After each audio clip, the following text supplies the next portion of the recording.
আল্লাহ পাক বলতেছেন জিকির করো, স্মরণ করো, ধ্যান করো, সাধনা করো, যে পর্যন্ত না হাত্তা ইয়াকুলা মাজনুন আও মারউন, এমন ভাবে জিকির করো, সাধনা করো, মানুষ যেন বলে কি হইছে রে, বদ্ধ পাগল হইয়া গেছে। মানুষে বলবে পাগল হয়েছে নাকি রে, আর আমরা তো পাগল হই নাই, আমরা জিকির করতে হতে পাগল হলে হের পাগল হয়েছি। তোরা আল্লাহর জিকির না করে তারা দুনিয়ার পাগল হয়েছে। পাগল তো তোমরা, আমরা পাগল না তো, এটা আমরা তো পাগল না, এটা ওরা বুঝেই না যে পাগল কারা। এটা সেই হিসাবপত্র নিয়ে যুগ যুগ ধরে ধ্যান খেল রুহের আত্মার জগতের প্রচন্ড গতি যেভাবে চলছে, ঠিক তারই ধারাবাহিকতায় নবুয়তের রিসালাতের পরে বেলায়েতের আলো দিয়া 40 ভাগের 1 ভাগের ভাগ করে এবার কাজ চলছে গোটা বিশ্ব পৃথিবীর বুকে। এই কাজ চলবে কিয়ামত পর্যন্ত চলবে। যেরকম সুবহানাল্লাহ, আল্লাহ পাক যেন কবুল করে নেন। অত সত্যের মধ্যে থাকতে হবে। আর একটা জিনিস রুহের আত্মার জগতের কথা, সেটা মানুষ রিসার্চ আমরা করি না। সিবগাত আল্লাহ, আমান আহসানু মিনাল্লাহি সিবগাতান ওয়া নাহনু লাহু আবিদুন। সিবগাত আল্লাহ মানে আয় আসবিগো সিবগাত আল্লাহ, আল্লাহর রঙে রঞ্জিত। আল্লাহর রং কি? আল্লাহ রং কালা, আল্লাহ রং গলা, আল্লাহ রং সাদা। এটা কি এই রং বোঝানো হয়েছে? আল্লাহর রঙে রঞ্জিত হও। আল্লাহ বলেছেন ধৈর্য ধারণ করো, ইন্নাল্লাহা মা'আস সাবিরিন, আমি ধৈর্যশীলদের সাথে আছি। এটা একটা রং, এ রং আনো। ক্ষমা করে দাও, এ রং আনো। ভালোবাসো, এ রং আনো। মহব্বত করো, এ রং আনো। রাসূলকে ভালোবাসো, এ রং আনো। এই সবই হলো আল্লাহর রং। যেরকম সুবহানাল্লাহ। আর ধ্যান খেল সাধনার মধ্যে নিবৃত্ত হয়ে যাও, আমার সৃষ্টির কলা কৌশলের মধ্যে নিজেকে নিমগ্ন করো। ওয়াতাফাক্কারুনা ফি খালকিস সামাওয়াতি ওয়াল আরদ, এই ধ্যান খেলো। এগুলো সবই হলো আল্লাহর রং। জোরে জোরে কোন সুবহানাল্লাহ। আল্লাহর রঙে রঞ্জিত হয়ে যাও। এই রঙগুলো হলো রুহের আত্মার জগতের, মানুষের আমলের জগতের হলো কথা। এগুলো করলে মানুষের অন্তর দিল বিগলিত হবে, মানুষ চুপ হবে এবং মানুষ জান্নাতের দিকে মানুষ যাবে, আমল আসবে এবং রাসূলের প্রতি মহব্বত ভালোবাসা আসবে। এগুলো নিয়ে এক শ্রেণীর মানুষ সারা বাংলার জমিনের বুকে পীর মুরিদির হিসাবপত্র একটা তারা বিরোধিতা করতেছে। আমরা কি কোনো সেজদা দেই, কোনো গান বাজনা করি, নামাজ পড়ি, মাসাক করি, মাথায় টুপি, যাই নামাজ, হক হালালি করি, এইভাবে আমরা চলছি। বিরোধিতা করার এত কি আছে এই জিনিসটা? আত্মা যদি পরিশুদ্ধ না হয়, ভিতরে যদি ঠিক না থাকে, সব তার গন্ডগোল হয়ে যাবে, সব সর্বনাশ হয়ে যাবে। এটা কাজেই এই আত্মাকে, এই ভিতরটাকে পরিশুদ্ধের কথা আমি বলি না, কোরআনুল কারীমের মধ্যে একাধিক জায়গার মধ্যে আছে। আপনারা খুলে দেখেন কোরআনুল কারীম, খুলে দেখেন কোরআনুল কারীম। কাদ আফলাহা মান যাক্কাহা ওয়া কাদ খাবা মান দাসাহা। তাসকিয়া নফস, আত্মশুদ্ধি। আত্মারেই চিনো নাই, নিজেরই চিনো নাই। তুমি তোমারই চিনো নাই, আবার আল্লাহরে চিনবার দাও। বাহ বাহ, তোমারে তুমি চিনছো নি, আমার নিজের চিনি কেমনে? নিজের চিনন যাবে, হায়ারও বায়না বুঝো। এই নিজের চিনো, তোমার মধ্যে ট্রান্সপারেন্ট গ্লাস আছে, তোমার ওই আয়নায়, তোমার কলবের আয়নায় তোমার নিজের চেহারা ধরা পড়বে। এই সবকে গেলে বোঝা যাবে। ওয়াফি আনফুসিকুম আফালা তুবসিরুন। মুরাকাবার শেষ মুরাকাবার সবকটা হলো এইটা। নিজেকে চিনবে, নিজেকে দেখবে। আত্মার পরিচয় তোমার কাছে, তোমার পরিচয় একদিন ধরা পড়ে যাবে। তুমি কি ঘরের মধ্যে জানলা দরজা আটকে তুমি নিজের পরিচয়টা একটু নাও দেখি। তুমি বলো, তুই তোমার ঘরের স্ত্রীর কাছে জিজ্ঞেস করো, খায়রুকুম খায়রুকুম লিআহলিহি ওয়া আনা খায়রুকুম লিআহলি। আল্লাহ নবী সাল্লাল্লাহু আলাইহি ওয়াসাল্লাম যে আপন পরিবার উত্তম স্ত্রীর কাছে সে উত্তম ব্যক্তি, আমি রাসূল আমার নিজ পরিবার স্ত্রীর কাছে আমি উত্তম ব্যক্তি। যেরকম সুবহানাল্লাহ।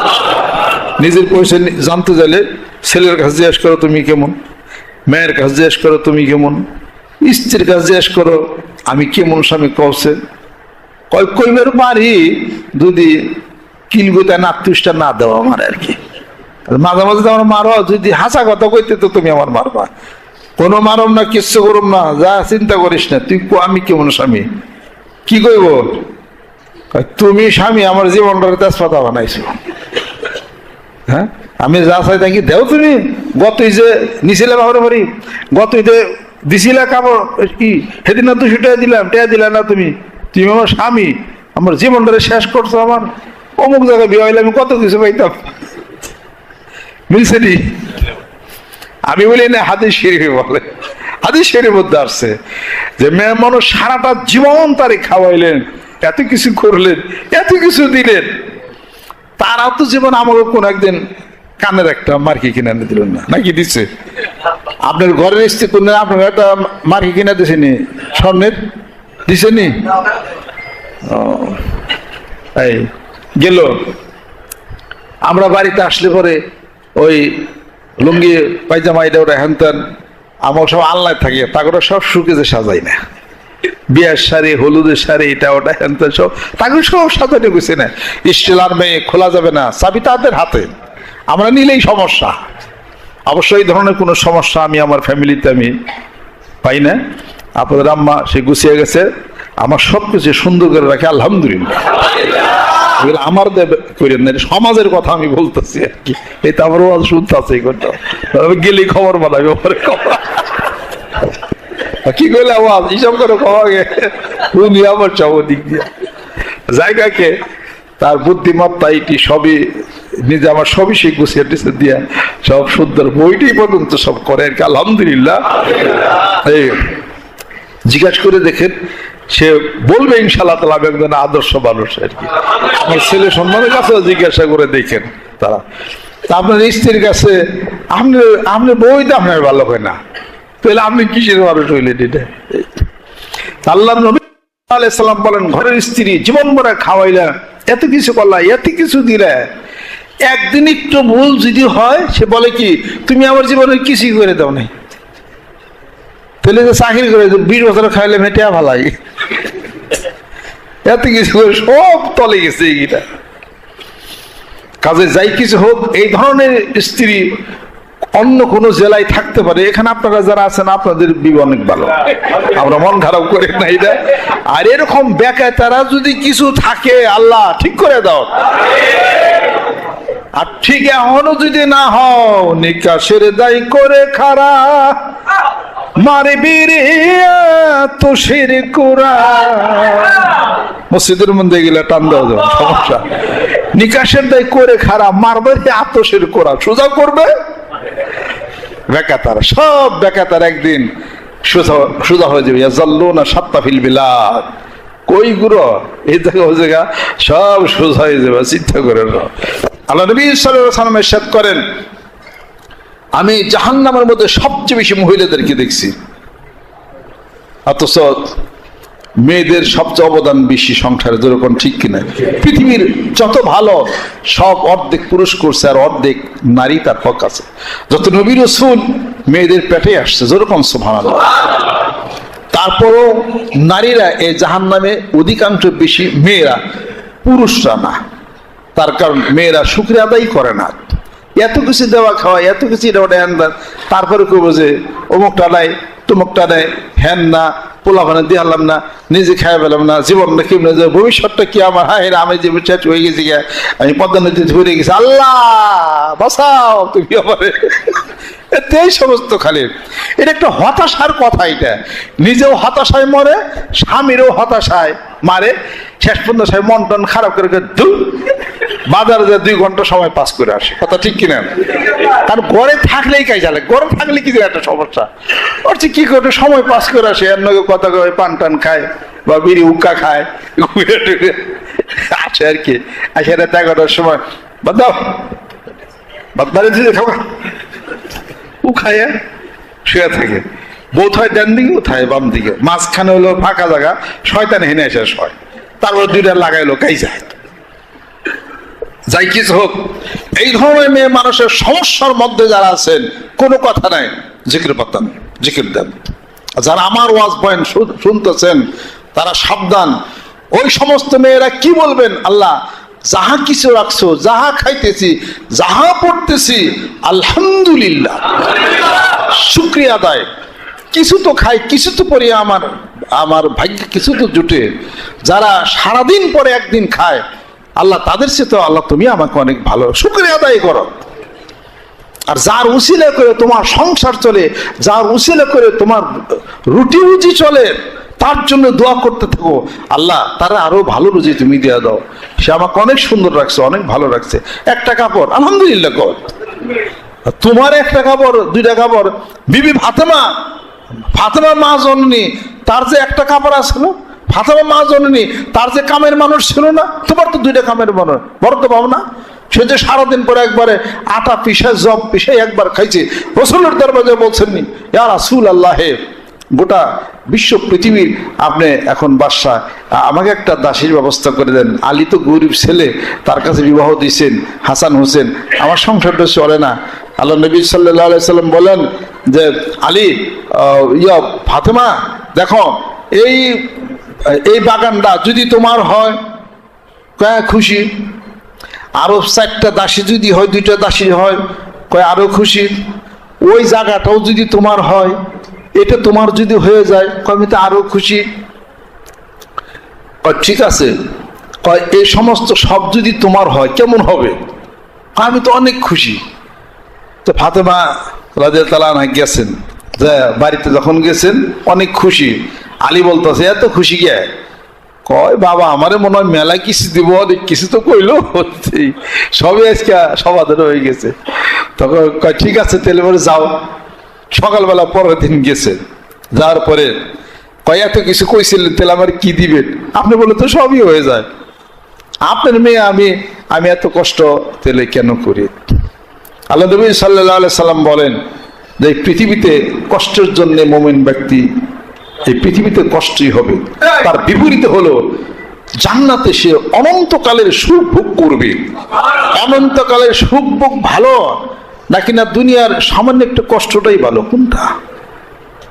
আর আল্লাহ নবী সাল্লাল্লাহু আলাইহি ওয়াসাল্লাম বলেন যে ফাতেমা, এই সমস্ত কিছু যা দেখাইছি সব যদি আমি তোমাকে দিয়ে দেই, আর 1 খণ্ড আগুন যদি তোমার হাতে আমি দিই, এগুলো সব হিসাব দাও দেখি পারোনি? ফাতেমা চুপ, মা ফাতেমা চুপ। কয় রাসূলুল্লাহ এত কিছু দিয়ে মালিক হইলে আমার হাতে যদি আগুন দেন 1 খণ্ড, আমি তো হিসাব দিতে আমার হাত তো পুড়ে যাবে। তুমি হিসাব দাও আগুনের খণ্ড হাতে যেন না পুড়ে। তা তো সম্ভব না। ঠিক আছে তোমার কিছুই নাই, এবার আগুনের খণ্ড হাতে দিলাম, হিসাব দাও। কয় রাসূলুল্লাহ হিসাব তো একটাই, আমার কিছুই নেই। সুবহানাল্লাহ। অতএব এই ধন, এই সম্পত্তি, এই টাকা, এই পয়সা মালিক কে? আপনি মালিক না? ওই কে ব্যাংকে 2 লাখ টাকা আছে আমি মালিক, 6 বিঘা জমি আছে আমি মালিক। আপনি আবার কি করলেন? এটা আমার নামে রেজিস্ট্রি নেই, এটা খারিজ হয়ে গেছে। এই তাহলে গাড়ি 6টা, এটা তো আমি মালিক। ও আপনি মালিক না? আপনি যে মালিক না আমি দিলেন।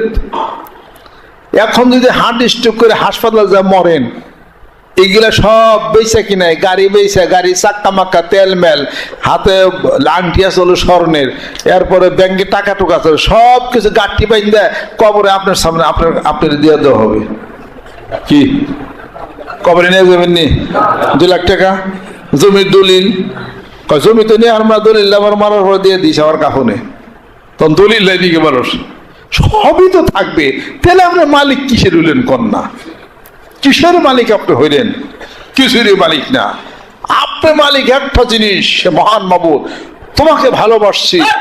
আর তোমার ধ্যান খেলে নিবৃত্ত হয়ে গভীর রজনীতে উঠে আল্লাহ বলে ডাক দিছে। আল্লাহ পাক বলেন আনা ইন্দাল মুনকাসিরাতি কুলুবুহুম, আমার যেই আশিক বান্দা গভীর রজনীতে উঠে একবার যখন আল্লাহ বলে ডাক দেয়, আমার কুদরত এত গরিব হয়ে যায়, আমি বলি বান্দারে তোর সামনে হাজির আছি, তুমি যা বলো আমার দরবারে সব কবুল হয়ে যাবে।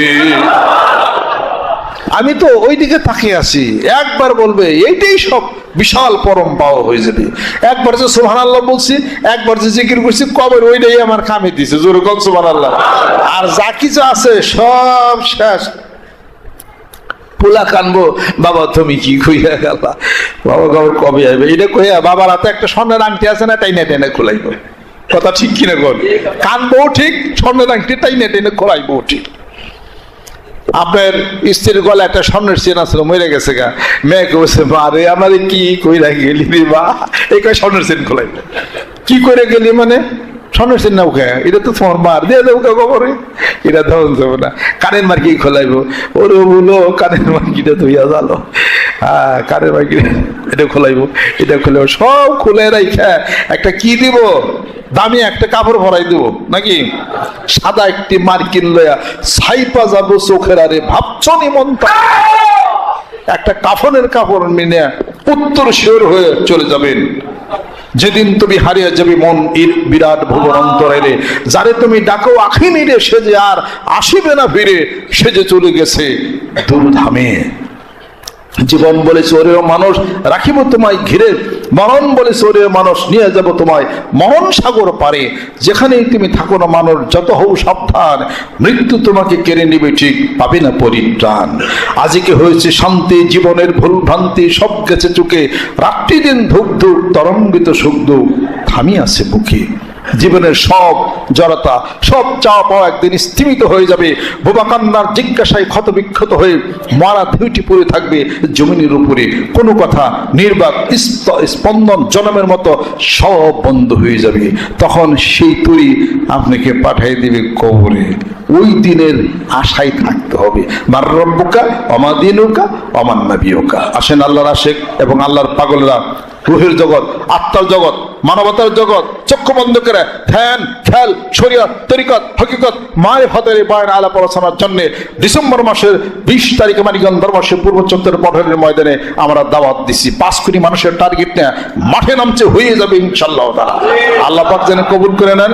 আমরা কোনো দল করি না, মানবতার কথা বলি, হিংসা বিদ্বেষকে পরিহার করে আল্লাহ জিকির করে আত্মশুদ্ধের এই কাজ বাংলার জমিনের বুকে আমরা দাওয়াত দিতেছি। যেরকম সুবহানাল্লাহ। মাঠে ময়দানে আল্লাহর আশেক, আল্লাহর পাগলেরা বিশ্বস্ত কাজ চলছে, অনেক কাজ চলছে। প্রেম, শ্রদ্ধা, ভালোবাসার হাতকে বাড়িয়ে দেয় অনেক কাজের জন্য আপনাদেরকে আগে আসতে হবে। আল্লাহু আকবার। হাত নামান। নতুন যারা আসছেন সবাইকে আন্তরিক মোবারক। বসে যাও। আজকে তোমার নামাজের জন্য নতুন যারা আসছেন আন্তরিক মোবারকবাদ, সম্মান এবং শ্রদ্ধা। অসুখ বিসুখ নিয়ে যারা আসছেন, আচ্ছা ঠিক আছে, ঠিক আছে। যারা অসুখ বিসুখ বিমার আযাব নিয়ে আসছেন, লা হাওলা ওয়ালা কুওয়াতা ইল্লা বিল্লাহ পড়েন, বিসমিল্লাহির রহমানির রহিম পড়েন, কোরআন শরীফ তেলাওয়াত করেন, খাওয়া দাওয়ার মধ্যে কিছু বাছ বিচার করে চলেন। গ্রাম দেশে বিনা পয়সায় একটা জিনিস আছে, খাইলে অনেক উপকার পাবেন, বলুন কি না? সেটা হলো 10 ফুটো করে কালিজিরা তেল দিনে 2 বার খাইবেন। এটা তো সমস্যা নাই। 1 চামচ করে মধু, যাদের ডায়াবেটিস আছে সকালে খাওয়ার পর খাইবেন, দুপুরে রাত্রে খাইবেন না, কোনো সমস্যা নাই। এই মধু মানুষের জীবনী শক্তি বাড়ায়, অনেক দিন বাঁচার জন্য সহায়তা করে। অ্যান্টিঅক্সিডেন্ট আছে এবং প্রচুর ক্যালসিয়াম আছে মধুর মধ্যে। আর কালিজিরার তেল, কালিজিরার মধ্যে মৃত্যু রোগ ছাড়া সকল রোগের ওষুধ আছে। 10 ফুটো কালিজিরার তেল দিনে 2 বার খাবেন, 1 চামচ করে মধু খাবেন। যদি ডায়াবেটিস না থাকে দিনে 3 চামচ মধু খাবেন। গেল। রাত্রিতে ছোলা বাদাম ভিজিয়ে রাখবেন 1 গ্লাসে। সকালবেলা ওই পানিটুক ছোলা বাদাম ভালো করে চাবিয়ে খেয়ে পানিটুক খাবেন। আরেক গ্লাসে হর্তুকি, আমলকি, বহারা, ত্রিফলা ভিজিয়ে রাখবেন। সকালবেলা পানিটা লাল হয়ে যাবে, ওই ফল 3টা ফেলে দিবেন, ওই পানিটুক খাবেন। মনে থাকবে? দুপুরে খাওয়ার পরে রেস্ট নেবেন, হাঁটবেন না। দুপুর খেয়ে রেস্ট নেবেন। রাত্রিতে খুবই কম খাবেন, একটা রুটি, অর্ধেক রুটি, সামান্য একটু সবজি, এটুকুই খাবেন। বলবেন এগুলো খাই কি মানুষ বাঁচে, এগুলো খায় মানুষ বাঁচে, বেশি খাই মানুষ মরে। খাইতে খাইতে মানুষ মরে, না খায়া বাঁচে। অন্য প্রজাতির একজন আমাকে বলছিলেন যে মানুষরা তো কম বাঁচে, আমরা তো বহুদিন বাঁচি। তা আপনার সাথে একটা মহব্বত তরিকার একটা সম্পর্ক, আপনি তো আমাদের অনেক আগে হয়তো চলে যাবেন। তা আমি একটা কথা বলি, মানুষ অনেক বাঁচবে আমাদের মতো যদি কম খায়, অল্প আহার যদি করে, কম কম যদি খায়, তাহলে তারা বাঁচবে। এবং সেটা শুকনা খাবার খাইতে হবে, রুটি, জব, তারপরে খেজুর, এই শুকনা খাবার খাইতে হবে। তরিকতের রাস্তায় যারা চলাচল আপনারা করেন, তরিকতের রাস্তায় যারা চলাচল করেন, তারা সাধনার রাস্তায় যারা আছেন, জি সাধনার রাস্তায় যারা আছেন, সাধনা করবেন যারা, আর যারা সাধনা করবেন না তাদের তো আলাদা জিনিস। যদি মনে করেন আমি সাধনায় নামলাম, তাহলে তার জন্য নিয়ম নীতি অন্যরকম। নিয়ম নীতি হলো কি, কথা কম বলবেন, কথা কম বলবেন, অল্প খাবেন, ক্ষুধা লাগলে খাবেন, অল্প খাবেন, ডাল, গোশত, ডিম, মাছ পরিত্যাগ করতে হবে। এই কয়টা হলো শরীরের উদ্দীপক। এই কয়টার সাথে মানুষের কলবের আলোর বৈরিতা আছে। ডিম খাবেন না, ডাল খাবেন না, মাছ খাবেন না, এইগুলো খাওয়া আপনার বন্ধ করতে হবে। তবে দুধ অবশ্যই আপনি খাইতে, দুধ হলো এলিমের চিহ্ন, প্রজ্ঞামত্তার হলো চিহ্ন। দুধ খাবেন, দুধ খাবেন, মধু খাবেন, খেজুর খাবেন, রুটি খাবেন, পানি খাবেন। আপনি কিছুদিন সাধনা করেন, 40 দিন, আপনি দেখেন যে আগের চেয়ে আসমান জমির পার্থক্য হয়ে গেছে। আমরা সাধনা করে নিয়ম জানি না, আমরা বিস্ফোরণ পরে নিয়মই আমরা জানি না, দরুদ শরীফের নিয়ম জানি না। দরুদ শরীফ পরে হিতে বিপরীতে ফল হয়, হাদিস শরীফের মধ্যে আসছে। এটা ওযু অবস্থায়, বসা অবস্থায় পড়তে হয়। হেঁটে হেঁটে দরুদ শরীফ পড়লে তার হিতে বিপরীত ফল হবে তার। এটা খুব সাবধান, খুব হুঁশিয়ার। তাহলে সুস্থ থাকেন, ভালো থাকেন, জিকির করেন, কোরআন শরীফ তেলাওয়াত করেন, নিয়ম নীতির কিছু পরিবর্তন করেন, খাওয়া দাওয়ার পরিবর্তন করেন, সকাল বিকালে হাঁটবেন। একটা লোক রেগুলার হাঁটলে 10 বছর অটোমেটিক এমনি সে বেশি বাঁচবে। একটা লোক ভাত খাওয়া বাদ দিলে 10 বছর এমনি বেশি বাঁচবে। আলাপ তো 20 বছর গেল আর কি। কিছু নিয়ম নীতি আছে, যদি পালন করেন 2 থেকে 250 বছর বাঁচবেন আশা করা যায়। বাঁচা মারার মালিক কে? তবে আশা করতে পারে মানুষ, কথা ঠিক কিনা? আশা করতে পারে। যে ব্যক্তি কোরআন শরীফ তেলাওয়াত করে, সূরা দুখান, আল্লাহ পাক তার হায়াত অনেক বাড়াইয়া দেন। সূরা দুখান তেলাওয়াত করে, আলহামদুলিল্লাহ, আল্লাহ পাক জানে কবুল করে নেন। এরপরেও উপস্থিত যারা অসুখ বিসুখ, বিমার আজাবের মধ্যে যারা আসছেন, এখানে ওষুধপত্র পাওয়া যায়, কালিজিরা আপনারা পাইবেন, এখানে মধু পাবেন, ই পাবেন। এগুলা নির্ভর করেন, আমি যেগুলা খাই সেগুলা আপনাদেরকে বলি। আমি যা খাই না তা আমি বলি না। এই মানুষে করে কি, নিজে খায় একটা আর মানুষকে বলে হলো আলাদা একটা। এই চিরতা ক্যাপসুল আমি নিজে খাই, সকালে খাইছি বাসি পেটে একটা। 180 প্রকার চিরতা আছে, চিরতা 180 প্রকার আছে। আপনারা কয় প্রকারের নাম জানেন? আমরা কয় প্রকার জানি এটা। আজকে সকালেও তো আমি খাইছি, খাই, এটা ভালো। এরপরে সাজনা গাছ আছে, সাজনা পাতা, সাজনা পাতা জাল দিয়া একটু পানি করে 1 কাপ পানি বাসি পেটে খাইবেন। এটা অ্যামাইনো অ্যাসিড, ক্যালসিয়াম অভাব করে, শরীরে বিষ ব্যথা কমাবে, ডায়াবেটিস কমাবে আপনার। এটা এতগুলো গুণ আপনার আছে। এটা অনেক অল্প টাকায় চিকিৎসা আপনারা হতে পারবেন। আর 2 বেলা আল্লাহ জিকির করেন, গরম জিনিস খায়েন না, পরিত্যাগ করেন। গরম জিনিস খায়েন না, অল্প খান, বেশি দিন বাঁচবেন। রাত্রিতে মানুষ খায়, জম্মের খাওয়া খায়, 3 থাল ভাত খেয়ে নাক ডাকে ঘুম পারে, এই মানুষ বেশি দিন বাঁচবে। আল্লাহ পাক যেন কবুল করে নেন, রহমত করে নেন, বিপদ থেকে আল্লাহ যেন মুক্তি করে নেন। ডিসেম্বর মাসের 20 তারিখে সকালের দাওয়াত থাকলো, সকলে পিতামাতার জন্য দোয়া হবে, আল্লাহ পাক যেন কবুল মঞ্জুর করে নেন। যারা নিয়ত করেন, নিয়ত করুন, আমি এখন বয়াত বা মুরিদ, আমি এখন হয়ে গেলাম। আল্লাহ আল্লাহ। আউযু বিল্লাহি মিনাশ শাইতানির রাজিম। বিসমিল্লাহির রহমানির রহিম। तौबा किया मैं सब पूरी बातों से और सब पूरे कामों से, और बैत किया मैं ऊपर हाथ मोहम्मद मंजरुल इस्लाम सिद्दीकी खलीफा अलहास हजरत मौलाना मोहम्मद अजहरुल इस्लाम सिद्दीकी साहिब की, आई मेरे मौला इस तौबा और इस बयात कबूल फरमा। সকলে বায়াত যারা নিয়ত করেছেন বায়াত মুরিদ হয়ে গেলেন চিশতিয়া সাবিরিয়া তরিকায়।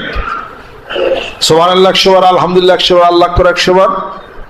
মানে খেয়াল করবেন আল্লাহ আমার দিকে চাই আছে, আমি আল্লাহর দিকে চাই রয়েছি। আমি আল্লাহকে দেখে ডেকে আল্লাহ আমার ডাকের জবাব দেখে, বান্দা তুমি আমাকে ডাকো কে, শাব্দিক অর্থ নয় ভাবার্থ খেয়াল করে যাবেন। এটা হলো জিকিরের ধ্যান। এই ধ্যান খেয়ালে আপনি জিকির শুরু করবেন। এই নামাজ পড়ে নামাজের ধ্যান খেয়াল আছে, খুশু খুশুর সাথে নামাজ পড়ো। নামাজ এই ধ্যানে খেলে পড়ো যেন তুমি আল্লাহর দেখেই সেজদা দাও। এই হলো নামাজের হলো খেয়াল। হাদিস শরীফের মধ্যে আসছে, দেখবেন আপনারা এটা। এই খেলে খেলে আপনার নামাজে তার, হে মহান মালিক আল্লাহ, তোমার জন্য দেখেই সেজদা দিই, তোমার কাছে আমার এই পবিত্র কপালখানা আমি নামাই, তোমারই আমি সেজদা করি। এই খেলে খেলে নামাজ শুরু করে দেন। কিছুদিনের মধ্যে দেখবেন যে মনে হচ্ছে যেন আপনি অনেক আগায় গেছেন। এর ভিতরে এটা কিন্তু বুঝ ব্যবস্থা শুরু হয়ে যাবে। আপনি জান্নাতে যাবেন। আপনি খবর এখনই যদি না পান, আপনি জান্নাতে যাবেন কেমনি করে? আপনি জানেনই না। কাজে এই খবরটা আল্লাহ পাক আপনাকে আস্তে আস্তে দিয়ে দিবে এবং আপনি জানবেন যে আপনি জান্নাতে যাবেন, এবং জান্নাতে যাওয়ার অনুভব আপনি করা শুরু করে দিবেন। এটা নিজেই বুঝবেন, কোয়েন না কারোর কাছে। আল্লাহ পাক যেন কবুল করে নেন। আর যে কোনো মূল্যই হোক, ঘরের স্ত্রীর উপরে কেউ হাত উঠাইবেন না। আপনার পীরে যদি তার, আপনার পীরে যদি আপনার পীর মারেন, না মারে আপনি মারেন কেন? আমার কাছে মুড়ি দিয়েছেন না, আমার মতো হইবেন না। আমি কেউ বকা দিছি? আমি ঘরের বউর আমি ধরে মারি, পোলাবান ধরে পিটাই। মেলায় সংসারে তো পোলাবান কান ধরে গুতে দিয়ে হেরে চিৎ করে ফেলে, গলায় ফাড়া যায়। খাস না হন তোর বাপে আমার জীবন চ্যাট করতে, তুই আবার খারে তো আমার সংসারটা জ্বালাবে। আয় শয়তানের বাচ্চা, আজে বাজে ভাষায় বকাবাদ দিয়ে সংসারের মানুষ করানো গেলা, এগুলা সব টোটালি বন্ধ করেন। এগুলা বকা দিবেন না, চুপচাপ থাকেন, ধৈর্য ধারণ করেন। এই হাত দিয়ে কারো মারবেন না, তাহলে মুসলমান হতে পারবেন না। আল মুসলিমান সালিমাল মুসলিমুনা মিন লিসানি ওয়া ইয়াদিহি ওয়াল মুহাজিরু মান হাজারা মান আল্লাহু আনহু। চুপ থাকেন, সহ্য করেন। সহ্য করতে করতে একটা শক্তি হবে, এই শক্তি দিয়া অনেক দূরে আগায় যেতে পারবেন। এটা অনেক হিসাব পত্রের কথা। আল্লাহ পাক যেন কবুল করে নেন, রহমত বরকত করে নেন। সবসময় দানের হাত বাড়িয়ে রাখবেন। দান করলে মানুষ ধনী হয়, দান করলে বিপদ মুক্তি হয়, দান করলে মানুষের হায়াত বেড়ে যায়। জোরে বলুন সুবহানাল্লাহ। আল্লাহুম্মা আমিন। রব্বানা آتنا في الدنيا حسنة وفي الآخرة حسنة وقنا عذاب النار। আল্লাহ জীবনের গুনাহগুলি মাফ করে দাও। আল্লাহ তুমি মেহেরবান হয়ে যাও। পর্দার অন্তরালে মেয়েরা যারা হাত তুলেছেন, আল্লাহ হাতগুলিকে খালি ফিরাইয়া তুমি দিও। আমাদের ছেলে সন্তানদেরকে মুত্তাকি পরহেজগার বানিয়ে দাও। জোহর নামাজের পরে মসজিদের সম্মানিত মুসল্লি کرام, আল্লাহ আশিক পাগল ওলামা کرام যারা হাত তুলেছেন, মাওলা হাতগুলিকে কবুল করে নাও। আয় আল্লাহ বিশ্বস্তমার মাঠের জন্য যারা খুঁটির জন্য টাকা দিলেন, আয় আল্লাহ তুমি কবুল করে নাও। জান্নাতের ঠিকানা তুমি বানিয়ে দাও। বিপদ থেকে তুমি মুক্তি দিয়ে দাও। সুস্থতা তুমি এনায়েত করে দাও। অসুস্থ হয়ে যারা পড়েছে, আল্লাহ সুস্থতা এনায়েত করো। আল্লাহ তুমি হায়াত বাড়িয়ে দাও। আমাদের পিতামাতা আত্মীয় স্বজন যারা কবরবাসী হয়ে গেছে, আল্লাহ তাদের কবরগুলোকে বেহেশতের বাগান বানিয়ে দাও। যার উসিলা করে দরবার পরিচালিত হচ্ছে, আল্লাহ মসজিদ মাদ্রাসা যিনি প্রতিষ্ঠা করে দুনিয়া থেকে বিদায় হয়ে গেলেন, আল্লাহ আমার পিতামাতা, আমার মুর্শিদ, আল্লাহ আজকের এই হাদিয়া, তসবিহ তাহলিলের হাদিয়া, জিকিরের হাদিয়াটুকু আমার পিতামাতা রুহুর উপরে পৌঁছিয়ে দাও। এখানে আরো মুরব্বী যারা শাহিদ আছেন, আল্লাহ তাদের রুহুর হুরিয়ার হাদিয়া তুমি পৌঁছিয়ে দাও। আল্লাহ তোমার একজন পাগল আসলে, আল্লাহ ইমরান ডাক্তার ইন্তেকাল করেছেন, ইন্না লিল্লাহি ওয়া ইন্না ইলাইহি রাজিউন। আল্লাহ খুলনার আরো যারা যারা ইন্তেকাল করেছেন, দরবারের সংবাদ এসেছে, আল্লাহ অনেকের নাম জানো, অনেকের নাম জানি না। আল্লাহ আমরা দোয়া করতেছি এই সওয়াব, এই জিকির, আল্লাহ মরিদ মুত্তাকিন যে যেখানে আছেন, ইন্তেকাল করেছেন, আল্লাহ তাদের রুহুর উপর তুমি পৌঁছিয়ে দাও। আল্লাহ পাগলদের কোনো হিসাব তুমি নিও না। তোমার জিকির করেছে, তোমার ইশক প্রেমে পাগল করা হয়েছে, আল্লাহ কবরগুলোকে বেহেশতের বাগান তুমি বানিয়ে দাও। আমার সঙ্গে আজকে নতুন যারা আসছেন, আল্লাহ নতুনদেরকে তুমি কবুল করে নাও। পুরাতন যারা আছেন কবুল করে নাও। এই মসজিদের সঙ্গে মহব্বত লাগা রাখছে, কবুল করে নাও। মানিকগঞ্জবাসী, আশেপাশে পাড়া প্রতিবেশী, মুরিদ মুত্তাকিন আরো যারা আছেন আল্লাহ তুমি কবুল করে নাও। আল্লাহ সুস্থতা তুমি এনায়েত করে দাও, ধনজনে মানে সম্মানী বানায় দাও। আত্মীয় স্বজন আমার যে যেখানে আছেন মুরব্বিকরাম কবুল করে নাও। আহিলা যারা আছেন ছেলে সন্তান সকলকে তুমি কবুল করে নাও। মানিকগঞ্জবাসীদেরকে কবুল করে নাও। এলাকার ঘরে ঘরে জিকির আল্লাহ তুমি পৌঁছিয়ে দাও। ডিসেম্বর মাসে বিশ্ব ইজতেমাকে কবুল করে নাও। তোমার আশেক পাগলেরা আল্লাহ তোমার জিকির করতে করতে দলে দলে যারা এখানে চলে আসবে আল্লাহ তুমি আসার ব্যবস্থা তুমি করে দাও। সারা বাংলার জমিনের লোকে জিকির আলো তুমি পৌঁছিয়ে দাও। এই মাদ্রাসাকে তুমি কবুল করে নাও। আল্লাহ আসাদিস ইকরামদের আছেন আল্লাহ কবুল করে নাও। রব্বির হামহুমা কামা রব্বায়ানি সগীরা। সুবহান রাব্বিকা রব্বিল ইজ্জাতি আম্মা ইয়াসিফুন বিহাক্কি কালিমাতি তাইয়্যিবা লা ইলাহা ইল্লাল্লাহু মুহাম্মাদুর রাসূলুল্লাহ সাল্লাল্লাহু আলাইহি ওয়াসাল্লাম।